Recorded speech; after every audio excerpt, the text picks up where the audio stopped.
meil on ikkagi hõrgud maitsed on need, mis meie restoranis saab ja ei pea ilusasti riidesse panema, aga võib muidugi, aga maitsed on jah siin need, mis saab.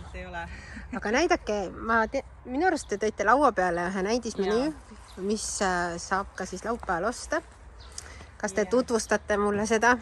Ja hea meelega, et meil on menüüs, me eelmine aasta tegime esimest korda, et nüüd see aasta me oleme teist korda kodukohvikutel ja osad asjad on meil menüüst eelmisest aastast nagu pokekausid, mis olid selline hitt, võiks öelda. Ja see aasta on üks selline suvine uudistoode, uudisroog on siis külmsuitsu lõhesalat krõbe kartuliga. Et igaks juhuks mainin ära, et see kala siin on soolalõhe, mitte külmsuits, sellepärast et kala meil alles läheb nüüd öösel tossama, et ootab õigeid temperatuure. Aga jah, selline seda salatit iseloomustab siuke kergus, värskus, suvi.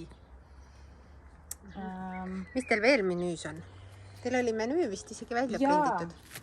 Menüü on meil siin välja prinditud, et meil on sellised väiksemad ampsud nagu juustukrossandid, külmsuitsulõhe saiakesed, selline klassika, siis on takod külmsuitsulõhega, see on ka hästi selline tervislik ja värskusest pakatav, seal on mango, avokaado, laim ja siis meie külmsuitsulõhe jällegi, sellised hästi värsked maitsed.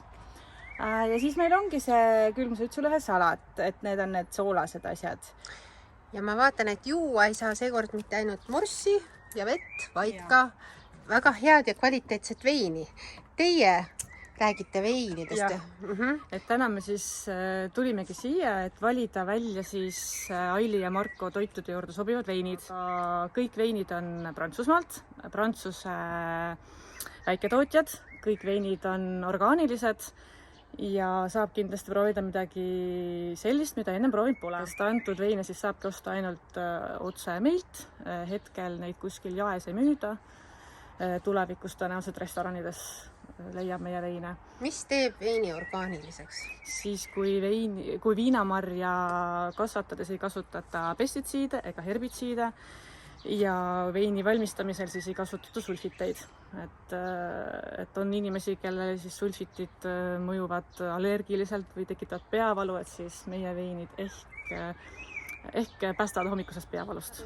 Ja telke tuleb juurde, et esimene on juba paigaldatud, seal näha selline suurem ja mitu telki meil oli veel tulemas? Tuleb kokku 4 telki. 4 telki kokku, et peaks enamus laudu ära mahtuma sinna alla ja laudu tuleb meil üsna palju planeeritud, et eelmine aasta oli ka, et 20 inimest mahtus vabalt istuma.